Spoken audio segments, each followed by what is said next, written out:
जय मसीह की। आप सभी को प्रभु यीशु के नाम से हम अभिनंदन करते हैं। आइए हम गीतों के द्वारा प्रभु के नाम की हम महिमा करेंगे। आनंदी आनंदी है मेरे यीशु के चरणों में, आनंदी आनंदी है मेरे यीशु के चरणों में, आनंदी आनंदी है मेरे यीशु के चरणों में, आनंदी आनंदी है मेरे यीशु के चरणों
கர்த்தர் நம்மை பாதுகாத்து வந்தார். इस 9वें महीने में तक परमेश्वर ने हमें संभाला। கர்த்தருடைய கரம் நம்மோடு கூட இருந்து கர்த்தர் நம்மை பாதுகாத்து வந்தபடினால परमेश्वर का हाथ हमारे संग रहकर हमारी रक्षा किया, इसलिए இந்த நிமிஷம் வரலையும் கர்த்தர் நம்மை சுகத்தோடு பலத்தோடு வைத்திருக்கிறார். इस पल मात्र तक परमेश्वर ने हमें सुरक्षित रखा है। கர்த்தருடைய பெரிதான கிருபையினால यहोवा की बड़ी करुणा से 10வது மாதத்தையும் காணும்படியாய் கர்த்தர் நமக்கு ஆயுசு நாளை கூட்டி வந்திருக்கிறார். इस 10वें महीने को भी देखने के लिए परमेश्वर ने हमारे आयु के दिन बढ़ा कर दिया है। இந்த மாதம் முழுவதும் கர்த்தருடைய கரம் நம்மோடு கூட இருந்து கர்த்தர் நம்மை பாதுகாத்து வழி நடத்துவார். इस महीने भर परमेश्वर हमारे संग रहकर हमारी रक्षा करते हुए हमें संभालेगा। இந்த மாதத்துக்காக கர்த்தர் நமக்கு தந்த வேத வசனம் इस महीने के लिए परमेश्वर ने दिया हुआ प्रतिज्ञा वचन செப்பனியாவின் புத்தகம் सपन्या की पुस्तक 3வது அதிகாரம் उसके 3रा अध्याय 15வது வசனம். इसका 15 वचन। यहोवा ने तेरा दंड दूर कर दिया और तेरे शत्रु भी दूर किए गए हैं। इज़राइल का राजा यहोवा तेरे बीच में है, इसीलिए तू फिर विपत्ति न भोगेगी। கர்த்தர் நமக்கு தந்த இந்த நல்ல வாக்குத்தத்த வசனம் परमेश्वर ने हमें दिया हुआ इस अच्छा प्रतिज्ञा वचन இஸ்ரவேலின் ராஜாவாகிய கர்த்தர் உன் நடுவில் இருக்கிற इजरायलियों का यहोवा तेरे बीच में है, இனி தீங்கை காணாதிருப்பாய். इसलिए तू फिर विपत्ति न भोगेगी। இஸ்ரவேலின் ராஜாவாகிய கர்த்தர் உன்னோடு கூட இருக்கிற इजराइल का राजा यहोवा तेरे बीच में है, அவர் உன் நடுவில் இருக்கிற वो तेरे बीच में है, இனி நீ தீங்கை காண மாட்டாய். इसलिए तू फिर विपत्ति न भोगेगी। நம் நடுவில் இருக்கிற இஸ்ரவேலின் ராஜாவாகிய கர்த்தர் हमारे बीच में रहने वाला इजराइल का राजा यहोवा, அப்ப எப்படிப்பட்ட கர்த்தர் என்று சொன்னால் वो किस प्रकार का परमेश्वर है। வேதத்துல வாசிக்கிறோம், पवित्र शास्त्र में पढ़ते हैं, உன் தேவனாகிய கர்த்தர் உன் நடுவில் இருக்கிற तेरा इजराइल का राजा यहोवा तेरे बीच में है, அவர் வல்லமை உள்ளவர், वो सर्व सामर्थी है, அவர் ரட்சிப்பார் என்று எழுதப்பட்டிருக்கிறது. वो तुझे छुड़ाएगा। அப்ப இஸ்ரவேலின் ராஜா உன் நடுவில் இருக்கிற इजराइल का राजा यहोवा तेरे बीच में है, இனி நீ தீங்கை காண மாட்டாய். इसलिए तू फिर विपत्ति न भोगेगी। உன் நடுவில் இருக்கிற இஸ்ரவேலின் ராஜாவாகிய கர்த்தர் तेरे बीच में रहने वाला इजराइल का राजा यहोवा, அவர் வல்லமை உள்ளவர், அவர் ரட்சிக்கிறவர். वो सर्व सामर्थी है और वो तुझे छुड़ाता है। கர்த்தர் வல்லமை உள்ளவர் என்பதை நீங்கள் அறிந்திருக்க வேண்டும். हमारा परमेश्वर पराक्रमी है, इसे आप लोग जान रखना है। உங்களோடு கூட இருக்கிற கர்த்தர் உங்களை ரட்சிக்கிறவர் என்பதை நீங்கள் அறிந்திருக்க आपके வேண்டும். संग रहने वाला परमेश्वर, आपको उद्धार करने वाला परमेश्वर, इसे ध्यान में रखिए। கர்த்தர் வல்லமை உள்ளவர், ரட்சிக்கிறவர்.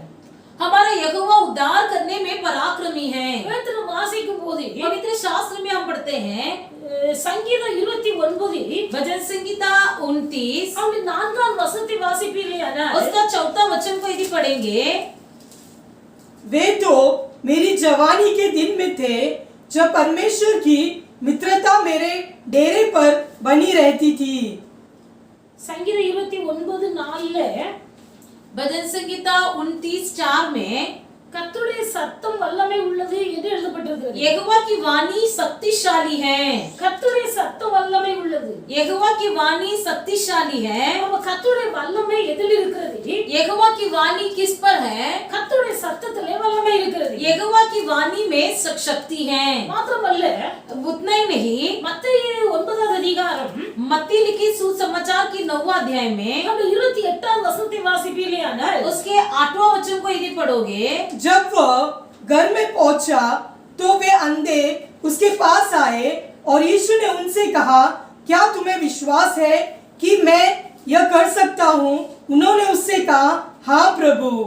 இயேசு கிறிஸ்து வீட்டுக்கு வந்த பின்பு यीशु मसीह जब घर पर आया, அந்த குருடர்கள் இயேசு கிறிஸ்துவிடத்திலே வந்தார்கள். अंधे व्यक्ति जो है वो यीशु के पास आए। இயேசு அவர்களை நோக்கி, यीशु उनसे देखकर, இதை செய்ய எனக்கு வல்லமை உண்டு என்று விசுவாசிக்கிறீர்களா என்று கேட்டார். इसे करने के लिए मैं योग्य हूँ, इसे आप विश्वास करते हो? இயேசு கிறிஸ்து குருடர்களிடத்திலே கேட்கிறார். यीशु मसीह अंधे व्यक्तियों से पूछता है, இதை செய்வதற்கு என்னிடத்தில் வல்லமை உண்டு என்று சொல்லி நீங்கள் விசுவாசிக்கிறீர்களா என்று கேட்கிறார். इसे करने में मैं पराक्रमी हूँ, ये क्या है, तुम इसे विश्वास करते हो? அதற்கு அவர்கள் ஆம் ஆண்டவரே விசுவாசிக்கிறோம் என்று சொல்கிறார்கள். जिसके लिए वो कहते हैं, हाँ प्रभु हम विश्वास करते हैं। அப்பொழுது இயேசுவுடைய கண்களை தொட்டு तब परमेश्वर उनके आंगों को छूकर, உங்கள் விசுவாசத்தின்படி உங்களுக்கு ஆக கடவுது என்று சொன்னார். तुम्हारे विश्वास के अनुसार तुम्हारे लिए हो करके कहा। உடனே அவருடைய கண்கள் திறக்கப்பட்டது என்று எழுதப்பட்டிருக்கிறது. तुरंत उनकी आंखें खुल गई। கர்த்தருடைய வல்லமை அவருடைய சத்தத்தில் இருக்கிறது. यहोवा की सामर्थ उसकी वाणी में है। கர்த்தருடைய வல்லமை அவருடைய வார்த்தையில் இருக்கிறது. यहोवा का शब्द में सामर्थ है. நம்ம ஆண்டுடைய பிள்ளைகள் கர்த்தருடைய வல்லமை அவருடைய வார்த்தையில் இருக்கிறது. परमेश्वर का सामर्थ उसकी वाणी में है. உங்களோடு கூட இருக்கிற கர்த்தருடைய வார்த்தையில் வல்லமை இருக்கிறது. तुम्हारे संग रहने वाला परमेश्वर यहोवा की वाणी शक्तिशाली है. உங்கள் நடுவே இருக்கிற கர்த்தருடைய வல்லமை அவருடைய வார்த்தையில் இருக்கிறது. तुम्हारे बीच में रहने वाला परमेश्वर यहोवा का पराक्रम जो है उसकी सामर्थ में है. அவர் ஒரு வார்த்தை சொல்வாரானால் यदि वो एक शब्द कहे, உங்கள் வாழ்க்கையில காணப்படுகிற தீங்கு எல்லாம் உங்களை விட்டு விலகி तुम्हारे जीवन में होने वाली सारी विपत्तियां दूर भाग जाएगा. நேத்து நான் வாசிக்கும் போது पवित्र शास्त्र में पढ़ते हैं, மார்க்கு சுவிசேஷம் 5வது அதிகாரம் मरकुस लिखित सुसमाचार की पुस्तक 5वां अध्याय அந்த 30வது வசனத்தை நீங்க வாசிப்பீங்களா? उसके 30वां वचन को यदि पढ़ोगे, यीशु ने तुरंत अपने में जान लिया कि मुझ में से सामर्थ निकली है और भीड़ में पीछे फिरकर पूछा, मेरा वस्त्र किसने छुआ? இந்த இடத்துல நம்ம வாசிக்கிறோம், इस जगह पर हम पढ़ते हैं, இயேசு தம்மிலிருந்து வல்லமை புறப்பட்டதை தமக்குள் அறிந்து यीशु ने अपने आप में जान लिया कि एक सामर्थ मुझ में से निकली है. ஜனக்கூட்டத்துக்குள்ளே திரும்பி भीड़ में पीछे फिरकर என் வஸ்திரங்களை தொட்டது யார் என்று கேட்டார். पूछा कि मेरा वस्त्र किसने छुआ. தம்மிலிருந்து வல்லமை புறப்பட்டதை இயேசு அறிந்தார். यीशु अपने आप में जान लिया कि मुझ में से एक सामर्थ निकली है. 12 வருஷமாய் பெரும்பாடு உள்ள வியாதி உள்ள ஒரு ஸ்திரீ, 12 वर्ष से लहू बहने के रोग से सताई गई हुई एक स्त्री, வேதத்தில் எழுதப்பட்டிருக்கிறது. पवित्र शास्त्र में लिखा गया है, அவள் अनेक வைத்தியர்களால் மிகவும் வேதனைப்பட்டார். उसने बहुत वैद्यों से बड़ा दुख उठाया. தனக்கு உண்டானவைகள் எல்லாவற்றையும் விற்று செலவழித்தார். अपना सब माल उसने खर्च कर चुकी थी. எல்லாவற்றையும் விற்று செலவழித்தாலும் सब कुछ खर्च करने पर भी அவள் சரீரத்தில் இருந்த வியாதியிலே ஒரு விடுதலை இல்லை. उसे कुछ लाभ न हुआ. ஒரு ஆரோக்கியம் இல்லை. उसके शरीर में कोई आरोग्यता नहीं. இப்படி வேதனைப்பட்டு வருத்தப்பட்டு கொண்டிருக்கும் போது ऐसी बड़ी वेदना और दर्द के बीच में रहते समय இயேசு கிறிஸ்துவை குறித்து கேள்விப்பட்டு यीशु मसीह के बारे में सुनकर இயேசு கிறிஸ்துவின் சரீரத்திலிருந்து வல்லமை வெளிப்படும். यीशु मसीह के शरीर से सामर्थ निकलेगा. என் ஆஸ்தியெல்லாம் விற்று நான் செலவழித்து பார்த்தேன். मैंने अपनी सारी धन संपत्ति बेचकर मैंने जांच पड़ताल किया, எனக்கு எந்த ஒரு ஆரோக்கியமும் இல்லை. लेकिन फिर भी मेरे शरीर में कोई आरोग्यता नहीं. அநேக டாக்டர் இடத்துல கடந்து போனேன். मैं कई वैद्यों के पास गई, எனக்கு எந்த விடுதலையும் இல்லை. लेकिन मुझे कोई चंगाई नहीं मिला. இனி ஒரே ஒரு வழி, अब एक ही मार्ग बचा है, இயேசு கிறிஸ்துவின் வஸ்திரத்தின் ஓரத்தை ஆயிலும் நான் தொடுவேன். मैं कम से कम यीशु मसीह के वस्त्र की चोर को छू लूंगी. இயேசு கிறிஸ்துவின் வஸ்திரத்தின் ஓரத்தை ஆயிலும் தொடுவேன் என்று यीशु मसीह के वस्त्र को तो छू लूंगी बोलकर நான் அவருடைய வஸ்திரத்தை தொட்டால் எனக்கு சுகம் உண்டாகும் என்று விசுவாசித்தேன். यीशु मसीह के वस्त्र को छूने से मुझे चंगाई मिलेगी. ஜனக்கூட்டத்துக்குள்ளே நுழைந்து ये जानते हुए वो भीड़ के बीच में जाकर இயேசு கிறிஸ்துவுக்கு பின்னாக வந்து அவருடைய வஸ்திரத்தின் ஓரத்தை தொட்டார். यीशु मसीह के पीछे से जाकर उनके वस्त्र को छूकर वो चंगी हो गई. அவர் தொட்ட அந்த நிமிஷத்திலே वो जिस पल में छुई, இயேசு கிறிஸ்து தண்ணீரிலிருந்து வல்லமை புறப்பட்டு போனதை அறிந்தார். यीशु मसीह तुरंत अपने आप में जान लिया कि एक सामर्थ मुझ में से निकला है. அப்ப இயேசு கிறிஸ்துவின் வல்லமை அவருடைய வஸ்திரத்தில் இருக்கிறது. यीशु मसीह का सामर्थ उसके वस्त्र में भी है. ஒன்று அறிந்து கொள்ள வேண்டும், एक बात जानना है, கர்த்தர் உன் நடுவிலே இருக்கிறார். यहोवा तेरे बीच में है. அவர் வல்லமை உள்ளவர். वो सर्व पराक्रमी परमेश्वर है. அவர் ரட்சிக்கிறவர். वो उद्धार करता है. இந்த கர்த்தர் உன் நடுவில் இருக்கிறபடியால் ये यहोवा तुम्हारे बीच में है, इसलिए இனி நீ தீங்கை காண மாட்டாய். अब से तुम विपत्ति न भोगेगी. இனி நீ தீங்கை காண अब மாட்டாய். से तुम विपत्ति न भोगेगी. உன் நடுவில் இருக்கிற கர்த்தர் எப்படிப்பட்டவர் என்ற அறிவு உங்களுக்கு உண்டாகி இருக்க வேண்டும். तुम्हारे बीच में रहने वाले परमेश्वर किस प्रकार है, इसका जानकारी आपको होना जरूरी है. அவருடைய சத்தத்தில் ஒரு வல்லமை இருக்கிறது. उनकी वाणी शक्तिशाली है. அவருடைய வார்த்தையில் ஒரு வல்லமை இருக்கிறது. उनके शब्द में एक शक्ति है. அவருடைய வஸ்திரத்தில் ஒரு வல்லமை उनके இருக்கிறது. वस्त्र में एक सामर्थ्य है. இந்த ஆண்டவராய் இயேசு கிறிஸ்து ये परमेश्वर यहोवा यीशु मसीह தாவீது சொல்லும்போது दाऊद पवित्र शास्त्र में इस प्रकार कहता है, சங்கீதங்களின் புத்தகம் भजन संहिता की पुस्तक 63வது சங்கீதம் 63वां भजन संहिता அவருடைய 2வது வசனத்தில் வாசிப்பீர்களானால் इसके दूसरा वचन में यदि पढ़ेंगे, इस प्रकार से मैंने पवित्र स्थान में तुझ पर दृष्टि की कि तेरी सामर्थ और महिमा को देखूं. தாவீது சொல்லுகிறார், दाऊद कहता है, இப்படியே इस प्रकार கர்த்தருடைய பிரகாரத்தில் मैंने पवित्र स्थान में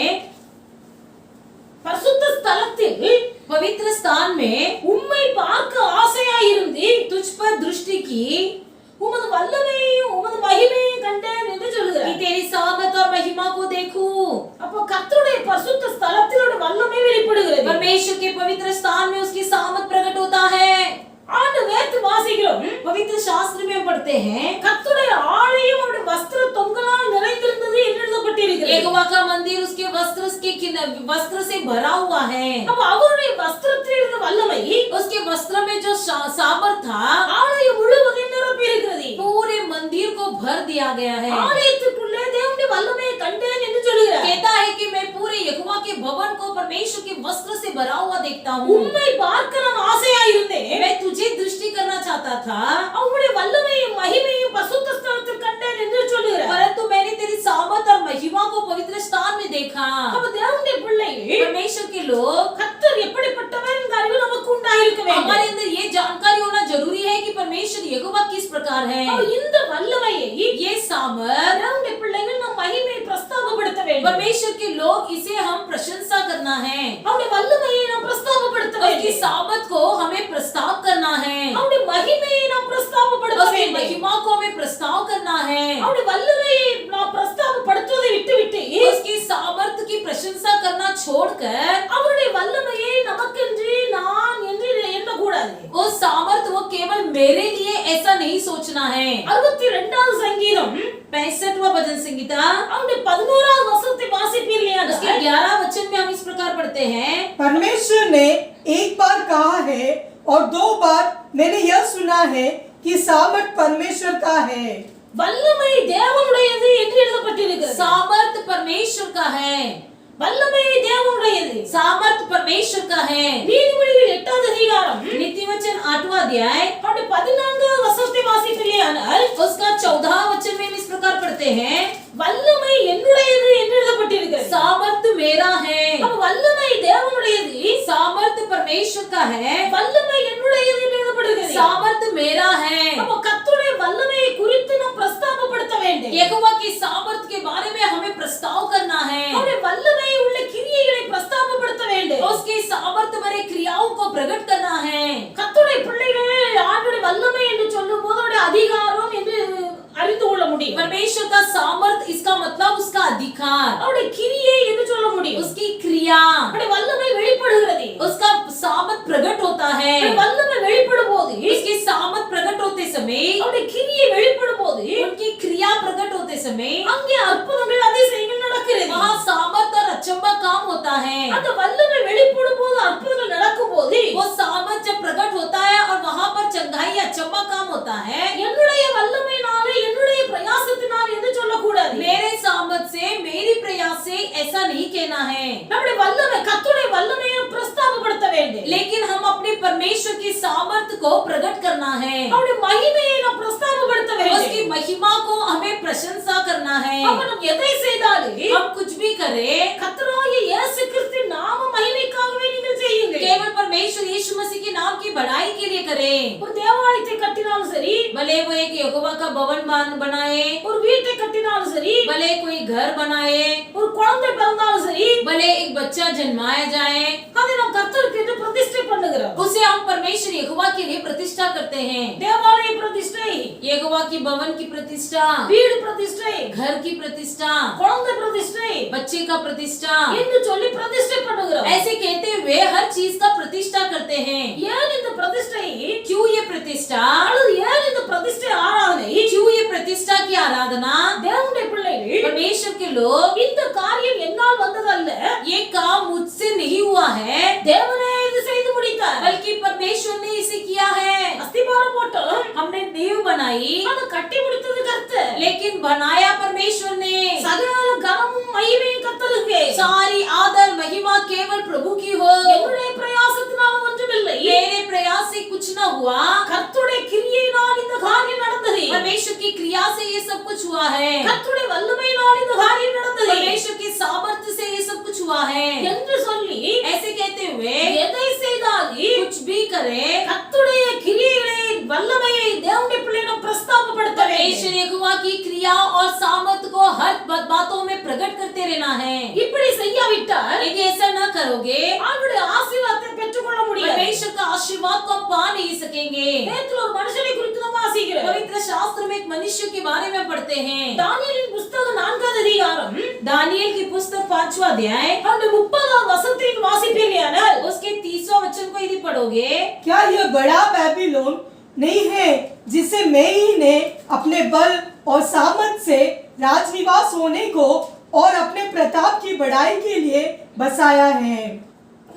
நேபுகாத் நேச்சாரை குறித்து எழுதப்பட்டிருக்கிறது. यहाँ पर नबूकदनेस्सर के बारे में लिखा गया है। நேபுகாத் நேச்சார் नेबूकदनेस्सर அவர் தனக்கென்று ஒரு அரண்மனையை கட்டுகிறார். उसने अपने लिए एक महल बनाया। அந்த அரண்மனையை கட்டி उस महल बनाकर அந்த ராஜ்யத்தின் அரண்மனை மேலே उस महल पर அவர் உலாவிக் கொண்டிருக்கிறார். वो मंडरा रहा था। அவர் उलाविக் கொண்டிருக்கும் போது वो मंडराते समय பேதுரு வாசித்தோம் हम पवित्र शास्त्र में हमने पढ़ा, நேபுகாத் நேச்சார் சொல்லுகிறார், नबूकदनेस्सर कहता है, இது என் வல்லமையின் பிரதாபத்துக்கென்று क्या ये बड़ा बबीलोन मैंने जो बनाया ये अपनी सामर्थ्य से, இது என்னுடைய வல்லமையின் பராக்கிரமத்தினாலே या सामर्थ की प्रताप की बढ़ाई के लिए, என் மகிமை பிரஸ்தாபத்துக்கென்று मेरे प्रताप की बढ़ाई के लिए ராஜ்யத்துக்கு அரண்மனையாக राज निवास होने को நான் கட்டின மகா பாபிலோன் அல்லவா என்று சொல்கிறார். ये बड़ा बाबिलोन मैंने ही बनाया है। எவ்வளவு பெரிய அரண்மனையை கட்டினாலும் भले कितनी बड़ी महल बनाया हो, தேவனுடைய பிள்ளைகள் மகிமையை கர்த்தருக்கு செலுத்த வேண்டும். परमेश्वर को ये सारी प्रशंसा देना है। ஒரு பெரிய அரண்மனையை கட்டினார், एक बड़ा महल बनाया, ஆனா மகிமையை கர்த்தருக்கு செலுத்தவில்லை. लेकिन उसने बढ़ाई परमेश्वर को नहीं किया। கர்த்தருடைய வல்லமையை பிரஸ்தாபப்படுத்தவில்லை. उसने परमेश्वर की सामर्थ की प्रशंसा नहीं किया। தன்னுடைய பிரயாசத்தினால் முயற்சினால் எல்லாவற்றையும் சாதித்ததை போல நினைத்தார். और उसे ऐसा लग रहा था कि मैंने अपनी प्रताप से सब कुछ कर चुकाया है। அதனால்தான் சொன்னார், इसलिए कहा, என் வல்லமையின் பராக்கிரமத்தினாலே अपने बल और सामर्थ्य से என் மகிமையின் பிரஸ்தாபத்துக்கென்று अपने प्रताप की बढ़ाई के लिए ராஜ்யத்துக்கு அரண்மனையாக राज निवास होने को நான் கட்டின மகா பாபிலோன், मैंने बनाया हुआ बड़ा बेबीलोन, நான் கட்டின மகா பாபிலோன் मेरे हाथ से बनाया गया हुआ बड़ा बेबीलोन। தன்னுடைய வல்லமையினால் கட்டப்பட்டது என்று நினைக்கிறார். उसने सोचा कि ये मेरे सामर्थ से बनाया गया அந்த है। அரண்மனை தன்னுடைய பெயர் பிரஸ்தாபத்துக்காக இருக்க வேண்டும் என்று விரும்புகிறார். सोचता है कि ये महल मेरे प्रताप की बढ़ाई के लिए हो। பேதுரு வாசிக்கிறோம், पवित्र शास्त्र में पढ़ते हैं, இந்த வார்த்தை ராஜாவின் வாயிலிருந்து புறப்பட்ட போது ये शब्द जो ही राजा के मुंह से निकला, வானத்திலிருந்து ஒரு சத்தம் உண்டாயிற்று. आसमान से एक आवाज निकली, நேபுகாத் நேச்சாரே, हे राजा नबूकदनेस्सर, ராஜ்யபாரம் உன்னை விட்டு நீங்கி விட்டது. राज्य तेरे हाथ से निकल गया है। மனுஷனின் நீ தள்ளப்படுவாய், मनुष्यों के बीच से निकाला जाएगा, வெளியின் மிருகங்களோடு நீ சஞ்சரிப்பாய், मैदान के पशुओं के संग रहेगा, மாடுகளைப் போல புல்லை மேய்வாய். बैलों के समान घास चरेगा। இப்படி வானத்திலிருந்து ஒரு சத்தம் உண்டாகுது. ऐसी एक आकाशवाणी हुई, சத்தம் உண்டாகிறது. आकाशवाणी हुई। இந்த சத்தத்தை கேட்ட அந்த நேரமே जो ही उसने वो आकाशवाणी सुनी, நேபுகாத் நேச்சார் மனுஷனிடத்திலிருந்து தள்ளப்பட்டு उसी घड़ी वो वचन नबूकदनेस्सर के विषय में पूरा हुआ। மாட்டை போல புல்லை மேய वो ஆரம்பித்தார். मनुष्यों में से निकला गया और बैलों के समान घास चरने लगा। அவன் தன் ராஜ்யபாரத்தை இழந்து போனார். वो राज्य उसके हाथ से छीन लिया गया। தேவனுடைய பிள்ளைகள் கர்த்தருடைய வல்லமையை நாம் பிரஸ்தாபப்படுத்த வேண்டும். परमेश्वर के प्रताप को हम बढ़ाई करना है, கர்த்தருடைய வல்லமையை பிரஸ்தாபப்படுத்த வேண்டும். परमेश्वर की सामर्थ की बढ़ाई करना है। நம் நடுவில் இருக்கிற ஆண்டவர் வல்லமை உள்ளவர். हमारे बीच में विराजमान होने वाला परमेश्वर यहोवा सामर्थी है। உங்களோடு கூட இருக்கிற கர்த்தர் வல்லமை तुम्हारे உள்ளவர். संग रहने वाला परमेश्वर पराक्रमी है। அவர் உங்கள் நடுவில் இருக்கிறார். वो तुम्हारे बीच में उपस्थित है। வல்லமை உள்ள கர்த்தர் पराक्रमी परमेश्वर உங்கள் நடுவில் இருக்கிறபடினாலே तुम्हारे बीच में निवास करता है, इसलिए இனி நீங்கள் தீங்கை காண अब மாட்டீர்கள். से तुम कभी विपत्ति न भोगेगी। அல்லேலூயா, हालेलुया, அல்லேலூயா, हालेलुया, அல்லேலூயா. हालेलुया। தேவனுடைய பிள்ளைகள் கர்த்தர் உங்களோடு கூட இருக்கிறார். परमेश्वर तुम्हारे संग है, நீங்கள் தீங்கை காணாதிருப்பீர்கள். तुम फिर कभी विपत्ति न भोगोगे। மாத்திரமல்ல, அந்த வசனத்தில் வாசித்தோம், इस वचन में हमने ऐसे भी पढ़ा, நம் நடுவில் இருக்கிற கர்த்தர் ரட்சிக்கிறவர். हमारे बीच में रहने वाला परमेश्वर उद्धार करता है। நேற்று நீங்கள் வாசிப்பீர்களானால் पवित्र शास्त्र में हम पढ़ते हैं, யாக்கோபு நிருபம் याकूब की पुस्तक அப்படி 4வது அதிகாரம் उसका चौथा अध्याय அதுல 12வது வசனத்தை வாசியுங்கள். 12 वचन पढ़िए। व्यवस्था देने वाला और हकीम तो एक ही है, जो बचाने और नाश करने में सामर्थ है पर तू कौन है जो अपने पड़ोसी पर दोष लगाता है? அவரே ரட்சிக்கவும் அழிக்கவும் வல்லவர். वही है जो बचाने और नाश करने में सामर्थ है। அவரே ரட்சிக்கவும் அழிக்கவும் வல்லவர். वही है जो बचाने और नाश करने में सामर्थ है। நம் நடுவில் இருக்கிற ஆண்டவர், हमारे बीच में रहने वाला यहोवा, நம் நடுவில் இருக்கிற கர்த்தர், हमारे बीच में रहने वाली यहोवा, அவர் வல்லமை உள்ளவர், वो सामर्थी है, அவர் ரட்சிக்கிறவர், वो उद्धार करता है, அவர் ரட்சிக்கிறவர். उद्धार करता है। நம்முடைய பிள்ளைகள் கர்த்தர் நம்முடைய வீரர்களில் இருந்து நம்மை ரட்சிக்கிறவர். परमेश्वर हमें अपने अपराधों से छुड़ाता है। ரட்சிக்கிறவர் என்று சொன்னால் उद्धार करता है, इसका मतलब அவர் விடுவிக்கிறவர், छुड़ाता है, அவர் நம்மை பாதுகாக்கிறவர். वो हमारी रक्षा करता है। அப்ப நம்முடைய வீரர்களில் இருந்து கர்த்தர் நம்மை ரட்சிக்கிறார். हमें अपने अपराधों से छुड़ाता है, அவர் வீரர்களில் இருந்து விடுவிக்கிறார். अपराधों से छुड़ाता है। கர்த்தருடைய பிள்ளைகள் கர்த்தருடைய வார்த்தைக்கு கீழ்ப்படியாமல் போகும்போது நாம் மீறுதல் செய்கிறோம் என்று அர்த்தம். जब परमेश्वर की बातों की आज्ञाओं के उल्लंघन करते हैं तो हम अपराध करते हैं। சவுல் ராஜா சொல்லுகிறார், शाऊल राजा कहता है, சாமுவேல் தீர்க்கதரிசி பார்த்து शमूएल भविष्यद्वक्ता को देखकर, கர்த்தருடைய கட்டளைகளையும் यहोवा की व्यवस्था, உம்முடைய வார்த்தைகளையும் மீறினதினால் तुम्हारी बातों की आज्ञा का उल्लंघन करने से நான் பாவம் செய்தேன் என்று சொல்லுகிறார். मैंने पाप किया है। கர்த்தருடைய வார்த்தையை உம்முடைய வார்த்தையை நான் மீறினதினால் பாவம் செய்தேன். मैंने परमेश्वर की व्यवस्था और परमेश्वर की आज्ञा का उल्लंघन करने से मैंने छोड़ दिया है। கர்த்தருடைய வார்த்தை ஒரு மனுஷன் மீறும்போது यदि मैं परमेश्वर की आज्ञा का उल्लंघन करते समय அந்த மனுஷன் தன் வாழ்க்கையில பாவம் செய்ய இடம் वो கொடுக்கிறார். व्यक्ति अपने जीवन में पाप का प्रवेश होने का मौका देता है। அது கர்த்தருடைய வார்த்தைக்கு கீழ்ப்படியாமல் மீறும்போது जो व्यक्ति परमेश्वर की बात को नहीं सुनता है, அந்த மனுஷனுக்குள்ளே பாவம் பிரவேசிக்கிறது. उस व्यक्ति के भीतर पाप का प्रवेश होता है। அந்த மீறுதல் தான் பாவம். वही अपराध को ही पाप कहते हैं। ஆனால் நம் நடுவில் இருக்கிற கர்த்தர் लेकिन हमारे बीच में निवास करने वाला परमेश्वर நம்முடைய மீறுதல்களில் இருந்து நம்மை ரட்சிக்கிறார். हमारे अपराधों से हमको छुड़ाता है, நம்முடைய பாவத்தில் இருந்து நம்மை ரட்சிக்கிறார். हमारे पापों से हमको उद्धार करता है। யோனா என்று தீர்க்கதரிசி இருந்தார். योना नामक एक भविष्यद्वक्ता था। கர்த்தர் யோனாவை நினிவேக்கு அனுப்பினார். परमेश्वर ने योना को निनिवे की ओर भेजा। நினிவே பட்டணத்தை அழிக்க போகிறேன். निनिवे देश को मैं नष्ट करने वाला हूँ। நினிவே पట్టणத்தில் உள்ள மக்களுடைய பாவங்கள் மிகவும் பெருகி போனது. निनिवे नगर के लोगों की पाप बहुत बढ़ चुका है। ஆனபடினால நீ நினிவேக்கு போய் इसलिए तू निनिवे में जाकर இன்னும் 40 நாட்களில் நினிவே அழிக்கப்பட்டு போகும். और भी 40 दिन में निनिवे नष्ट होने वाला है। ஆனபடினால இந்த வார்த்தை நினிவே பட்டணத்தில் போய் நீ சொல்லு என்று சொன்னார். इसलिए तू जाकर निनिवे नगर में ये सारा शब्द बता दे।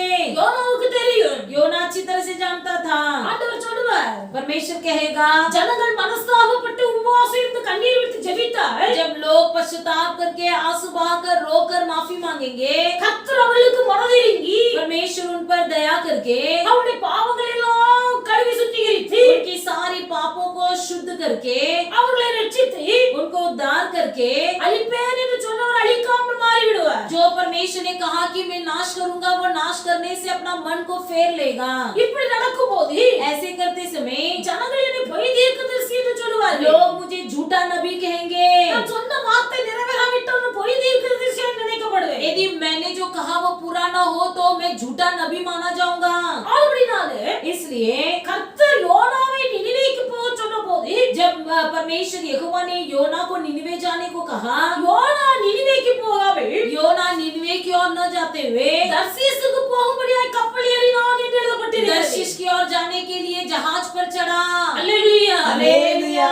கர்த்தருடைய வார்த்தை விலகி போகிறார். परमेश्वर की आज्ञाओं को उल्लंघन करता है। அவனுடைய பாதை கர்த்தருடைய சித்தத்துக்கு மாறாக இருந்தது. उसका मार्ग परमेश्वर यहोवा के मन के विपरीत था। வேதத்துல வாசிக்கும் போது पवित्र शास्त्र में पढ़ते हैं, யோனா தர்சீசுக்கு போகும்படியாய் கப்பல் ஏறி போனான். योना दर्शिश की ओर जाने के लिए जहाज पर चढ़ा। கர்த்தர் பார்க்கிறார். परमेश्वर ने देखा, அவனுடைய வார்த்தைக்கு கீழ்ப்படியாமல் தர்சீசுக்கு போகும்போது जब वो यहोवा की बात की उल्लंघन करते हुए दर्शिश की ओर गया, அங்கே கர்த்தர் கடல் ஒரு பெரிய கொந்தளிப்பை கட்டளையிட்டார். वहां समुद्र में एक प्रचंड आंधी चलाई। கடல் ஒரு பெரிய கொந்தளிப்பு. समुद्र में एक प्रचंड आंधी। இப்படிப்பட்ட கொந்தளிப்பின் நடுவிலே इस आंधी के बीच में நீங்க வேதத்தில் வாசிப்பீர்களானால் पवित्र शास्त्र में यदि पढ़ोगे, யோனா முதலாவது அதிகாரம் योना की पहला अध्याय அப்படி 10வது வசனத்தை நீங்க வாசிப்பீர்களானால் उसका 10वां वचन को यदि पढ़ोगे, तब वे बहुत डर गए और उससे कहने लगे, तूने यह क्या किया है? वे जान गए थे कि वह यहोवा के सम्मुख से भाग आया है, क्योंकि उसने आप ही उनको बता दिया था। கடல்ல பெரிய கொந்தளிப்பு.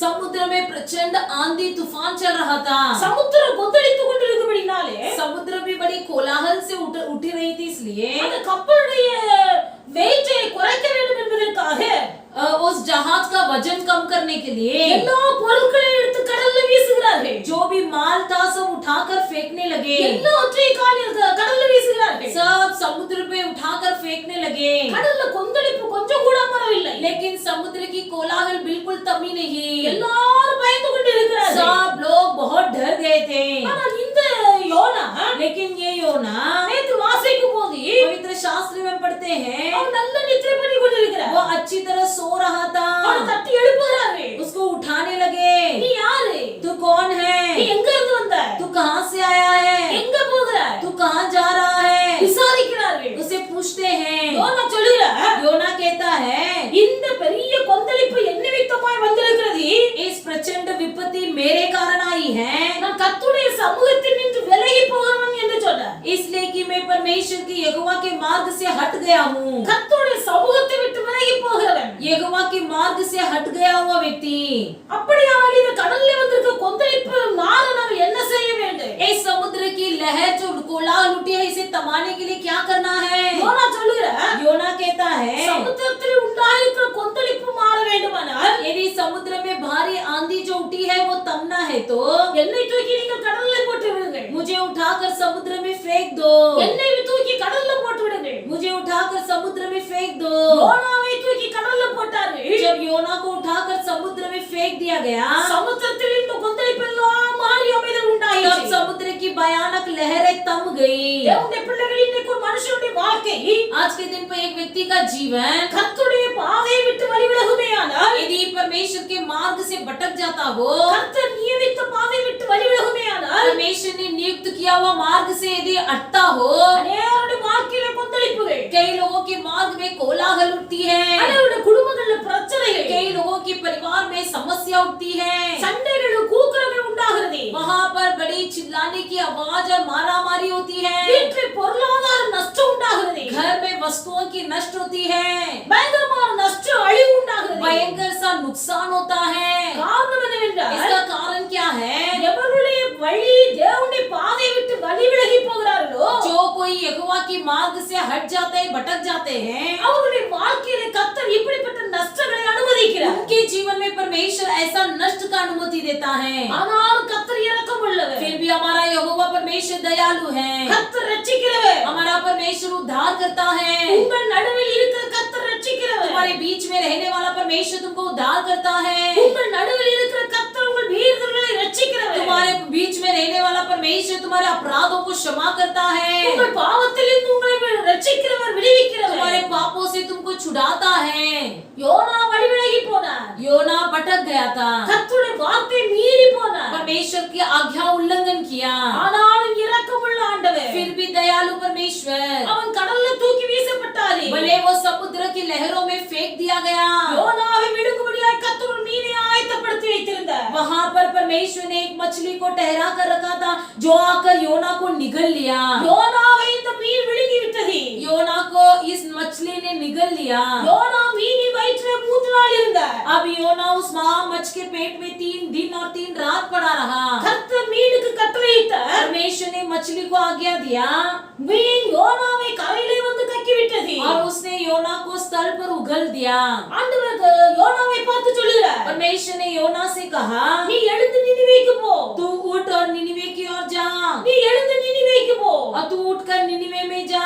தேவனுடைய பிள்ளைகள் யோனா எழுதுகிறார். वहां पर योना लिखता है, யோனா கர்த்தருடைய வார்த்தைக்கு கீழ்ப்படிந்த போது जब योना ने यहोवा की बात मानी, அவன் மீன் கர்த்தருடைய வார்த்தைக்கு கீழ்ப்படிந்து யோனாவை கரையில போய் கக்கின போது जब मछली ने यहोवा की बात मानकर योना को किनारे में जाकर उगल दिया, யோனா சொல்லுகிறார், योना कहता है, நானோ எனில் मैं துதியின் சத்தத்தோட உமக்கு பலியிடுவேன். स्तुति स्तुति की आवाज के साथ तुम्हारी बलिदान करूंगा। நான் பண்ணின பொருத்தனையை நிறைவேற்றுவேன். मैंने जो मन्नत किया है उसे पूरा करूंगा। ரட்சிப்பு கர்த்தருடையது. उद्धार यहोवा की है। ரட்சிப்பு கர்த்தருடையது. उद्धार यहोवा की है। அந்த யோனாவின் புத்தகம் 2வது அதிகாரம் 9வது வசனத்தில் அப்படி எழுதப்பட்டிருக்கிறது. योना की पुस्तक 2 अध्याय के 9वां वचन में इस प्रकार लिखा है, ரட்சிப்பு கர்த்தருடையது.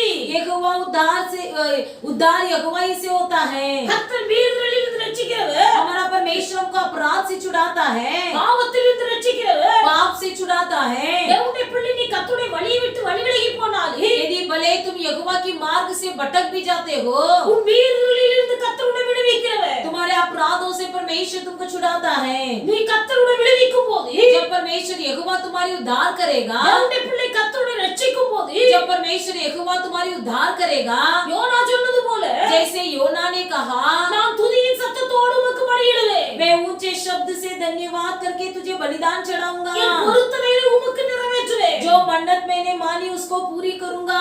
ரட்சிப்பு கர்த்தருடையது.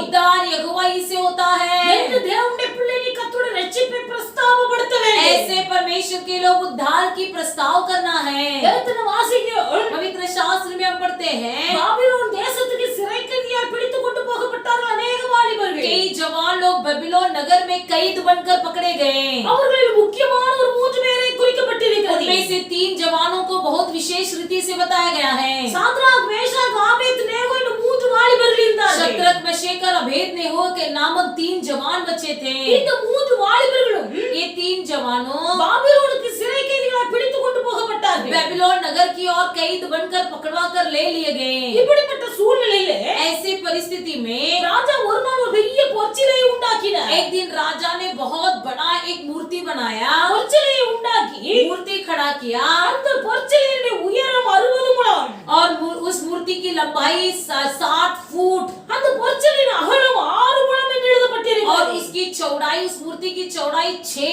हाथ लंबाई। இவ்வளவு பெரிய பொற்சிலையை உண்டாக்கி इतनी बड़ी मूर्ति बनाकर தூரா என்கிற சமபூமியில நிறுத்தினார். दूरा नामक समभूमि में उसे खड़ा किया। நிறுத்திவிட்டு खड़ा करके எல்லாரும் அந்த பொற்சிலைக்கு முன்பாக விழுந்து தாழ வணங்க வேண்டும் என்று சொன்னார். उसने कहा, आज्ञा दिया कि सब कोई उस मूर्ति के सामने अपने सिर झुकाकर दंडवत करने लगे। எல்லாரும் தாழ விழுந்து வணங்கினார்கள். सब लोग मुंह के बल गिरकर दंडवत करने लगे। ஆனால் சாத்ராக், மேஷாக், ஆபேத்நேகோ என்ற 3 வாலிபர்களும் அதை வணங்க மறுத்தார்கள். लेकिन शद्रक, मेशक और अबेदनेगो, ये 3 जवानों उस सोने की मूर्ति के सामने अपने सिर नहीं झुकाए। ராஜாவுக்கு கோபம் வந்தது. अब राजा को गुस्सा आया। ராஜாவுக்கு கோபம் வந்தபோது राजा को गुस्सा आने पर எவர்கள் இந்த சிலைக்கு முன்பாக வணங்காது இருக்கிறார்களோ जो कोई इस मूर्ति के सामने दंडवत नहीं करते हैं, அவர்கள் அக்கினி சூளையிலே போடப்படுவார்கள். वे आग की भट्टे में फेंक दिए जाएंगे। இந்த சட்டம் ராஜாவினால் பிறப்பிக்கப்பட்டது. ये आज्ञा राजा के द्वारा निकाला गया। இந்த 3 வாலிபர்களும் அந்த சிலையை வணங்க மறுத்தார்கள். ये 3 जवानों भी मूर्तियों के सामने दंडवत करने से मना कर दिए। இன்னொரு சந்தர்ப்பம் கொடுக்கிறார் ராஜா. और एक मौका राजा ने दिया। வாத்தியங்கள் எல்லாம் இசைக்கப்படுது. जब सारे वाद्यों की बजाया जाएगा, அப்படிப்பட்ட நேரத்தில் நீங்கள் தாழ விழுந்து வணங்க வேண்டும். वैसे समय में आप लोग अपना सिर झुकाकर दंडवत करना है। வாலிபர்கள் மறுத்து விட்டார்கள். तब भी जवान बच्चों ने इनकार कर दिया। ராஜாவுக்கு கோபம் வந்தது. राजा को गुस्सा आया। எரிகிற அக்கினியை 7 மடங்கு அதிகரித்தார். जो जल रहा था उस आग को वो 7 गुना अधिक कर दिया। சாத்ராக், மேஷாக், ஆபேத்நேகோ என்ற 3 வாலிபர்களும் शद्रक, मेशक, अबेदनेगो, ये 3 जवानों, அவர்கள் தைரியமாய் சொன்னார்கள், उन्होंने बड़े धैर्य से कहा, நாங்கள் ஆராதிக்கிற எங்கள் தேவன் हम जिसकी उपासना करते हैं वो परमेश्वर यहोवा எங்களை தப்புவிக்க வல்லவராய் இருக்கிறார். हमें बचाने में सामर्थ है। அப்படியே அவர் எங்களை விடுவிக்காமல் போனால் यदि भले वो मुझे छुड़ाए भी नहीं, நாங்கள் இந்த பொற்சிலை தாழ விழுந்து வணங்குவது இல்லை. हम इस सोने की मूर्ति के समान हम अपने सिर को झुकाते हुए दंडवत नहीं करेंगे। இந்த வார்த்தையை கேட்டபோது ராஜாவுக்கு மிகுந்த கோபம் வந்தது. जब इस बात को सुना तो राजा को बहुत गुस्सा आया। அக்கினி சூளையை 7 மடங்கு அதிகரித்தார். उसने आग को 7 गुना अधिक बढ़ा दिया। தன்னுடைய சேவகர்களை அழைத்து अपने सेवकों को बुलाया இந்த சாத்ராக், மேஷாக், ஆபேத்நேகோ 3 வாலிபர்களையும் और ये शद्रक, मेशक, अबेदनेगो, ये 3 जवानों को கையையும் காலையும் கட்டி எரிகிற அக்கினி சூளையிலே கொண்டு போட சொன்னார். हाथ पैर बांधकर उस आग के में फेंक देने को कहा जो 7 गुना अधिक बढ़ाया गया था। 3 வாலிபர்களையும் கட்டி அக்கினி சூளையிலே கொண்டு போட போனார்கள். तीनों जवानों को बीच में फेंक दिया गया। வேதத்தில் எழுதப்பட்டிருக்கிறது, पवित्र शास्त्र में लिखा है, சாத்ராக் மேஷாக் ஆபேத்நேகோவை எவர்கள் கட்டி சூளையில தூக்கி கொண்டு போனார்களோ, जो लोग शत्रक मेशक और अबेदनेगो को बांधकर उस आग में फेंक देने के लिए गए, அந்த அக்கினி சூளையில போனவர்கள் जो कोई उस आग की भट्टे में डाल देने के लिए गए, அக்கினியின் உக்கிரத்தினால் மரித்து போனார்கள்। वे लोग अग्नि की उष्णता में वे मर गए। ஆனால் நடந்தது என்ன? लेकिन हुआ क्या? அக்கினியின் நடுவிலே आग के बीच में சாத்ராக் மேஷாக் ஆபேத்நேகோ மூன்று பேரோடு கூட சேர்ந்து शत्रक मेशक अबेदनेगो ये तीनों जन के साथ இன்னொரு மனிதர் உலாவிக் கொண்டிருக்கிறார்। और एक व्यक्ति टहल रहा है। ராஜா பார்க்கிறார், राजा ने देखा, மூன்று மனுஷனை எல்லாம் தூக்கி போட்டார்। मैंने तो केवल 3 व्यक्तियों को आग में फेंक दिया था, இதோ நான்கு மனிதர்கள் அக்கினி சூளையின் நடுவிலே உலாவி வருகிறார்கள்। लेकिन यहाँ तो 4 व्यक्तियां आग की भट्टे में टहलते हुए दिखाई दे रहे हैं। அவர்கள் விடுதலையோடு கூட உலாவுகிறார்கள்। वे लोग बड़े छुटकारा के साथ टहल रहे हैं। நான்காவது மனுஷனுடைய சாயல் चौथा पुरुष का स्वरूप தேவனுக்கு ஒப்பாய் இருக்கிறது। वो ईश्वर के पुत्र के सदृश है। நான்காவது ஒரு மனுஷன் தேவ சாயலாய் இருக்கிறார்। चौथा पुरुष का स्वरूप ईश्वर का रूप இதை है। பார்த்தபோது ராஜா ஆச்சரியப்பட்டார்। इसे देखकर राजा बड़ा आश्चर्यचकित हुआ। எல்லாரும் ஆச்சரியப்பட்டார்கள்। सब कोई बड़े आश्चर्यचकित हो गए। ராஜா சொன்னார், राजा ने कहा, அந்த மூன்று வாலிபர்களை அக்கினி சூளையிலிருந்து வெளியே வர சொல்லுங்க। वो 3 जवानों को आग से बाहर निकाल दो। ராஜா எழுப்பி அவர்களை விடுவித்தார்। राजा ने उनको फिर से छुड़ाया। வேதத்தில் எழுதப்பட்டிருக்கிறது, पवित्र शास्त्र में लिखा गया है, அந்த தானியேலின் புத்தகம் उसी दानियल की पुस्तक 3ஆம் அதிகாரம் 3 अध्याय 29வது வசனத்தின் கடைசி பாகத்தில் நீங்கள் வாசிப்பீர்களானால் 29 वचन के आखिरी भाग में यदि पढ़ोगे, क्योंकि ऐसा कोई और देवता नहीं जो इस रीति से बचा सके। ராஜா சொல்லுகிறார், राजा कहता है, இவ்விதமாய் ரட்சிக்கத்தக்க தேவன் வேறொருவரும் இல்லை। क्योंकि ऐसा कोई और देवता नहीं जो इस रीति से बचा सके। இவ்விதமாய் ரட்சிக்கத்தக்க தேவன் வேறொருவர் இல்லை। इस रीति से बचाने वाला देवता और कोई नहीं है। தேவனுடைய பிள்ளை, இப்படிப்பட்ட வல்லமை உள்ள கர்த்தர் உன் நடுவில் இருக்கிறார்। ऐसा सामर्थ्य परमेश्वर तुम्हारे बीच में है। இந்த சாத்ராக் மேஷாக் ஆபேத்நேகோ மூன்று வாலிபர்கள் शत्रक मेशक अबेदनेगो ये 3 जवानों எரிகிற அக்கினி சூளையின் நடுவிலிருந்து வெளியே வந்தார்கள்। दतकते हुए आग के भट्टे से बाहर निकल आए। அவர்கள் தலைமுடியில் ஒன்று கூட கருகவில்லை। उनके सिर के बाल में एक भी नहीं जला। அவர்கள் உடுத்திருந்த வஸ்திரத்திலே அக்கினியின் வாசனை கூட வெளிப்படவில்லை। उन्होंने जो कपड़ा पहना था उनमें से कोई आग का प्रभाव तक नहीं पाया गया। இவர்களை அக்கினி சூளையிலே தூக்கி போடுவதற்கு முன்பதாகவே इनको आग में आग के भट्टे में फेंक देने से पहले அந்த அக்கினியின் நடுவிலே கர்த்தர் உலாவ வந்தார்। उस आग के बीच में ही परमेश्वर टहल रहा था। தேவனுடைய பிள்ளை, கர்த்தர் உன்னை ரட்சிக்கிறவர்। परमेश्वर यहोवा तुम्हारा उद्धार करता है। எவர்கள் உன்னை அழிக்க வேண்டும் என்று விரும்புகிறார்களோ जो कोई तुझे नष्ट करना चाहते हैं அவர்கள் அழிந்து போவார்கள்। वे खुद नष्ट हो जाएंगे। இந்த மூன்று வாலிபர்களை தீச்சூளையிலே தூக்கி போடும்படியாக வந்தவர்கள் 3 जवानों को जो उठाकर आग की भट्टे में फेंक देने के लिए आए, அவர்கள் அக்கினியின் உக்கிரத்தினாலே அழிந்து போனார்கள்। वे लोग आग की उष्णता में भस्म हो गए। ஆனால் இந்த மூன்று வாலிபர்களையும் ரட்சிக்கும்படியாக लेकिन ये 3 जवानों को उद्धार करने के लिए அங்கே தேவன் அக்கினி நடுவிலே உலாவுகிறார்। वहां पर परमेश्वर आग की भट्टे में टहलने लगा।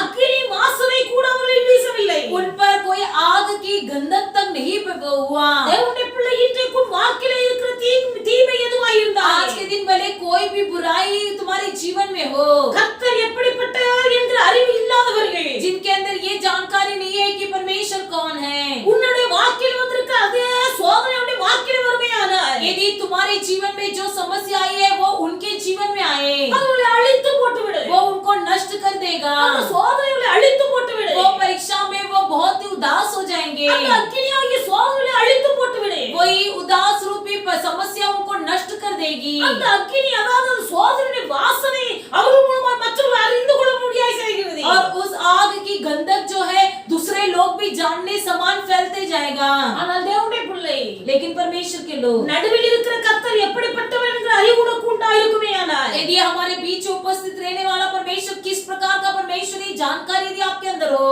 அவர் வல்லமை உள்ளவர்। वो सर्वसामर्थी है। அவர் உன்னை ரட்சிக்கிறவர்। वो तुमको उद्धार करता है। எவ்வளவு பெரிய தீமை कितनी बड़ी बुराई हो, உன்னை அழிக்கும்படியாய் வந்தாலே तुझे नष्ट करने के लिए भी आए, தேவனுடைய பிள்ளை, அந்த தீமை உன்னை அழிக்காதே। वो बुराई तुझे कुछ नहीं कर पाएगा। தலைமுடியில ஒன்று கூட கருகாதே। तेरे बालों में कुछ काला न होगा। அந்த சோதனை, அந்த அக்கினியின் வாசனை கூட உன்னை வீசாதே। उस अग्नि की गंधक तक तुझ में न आएगी।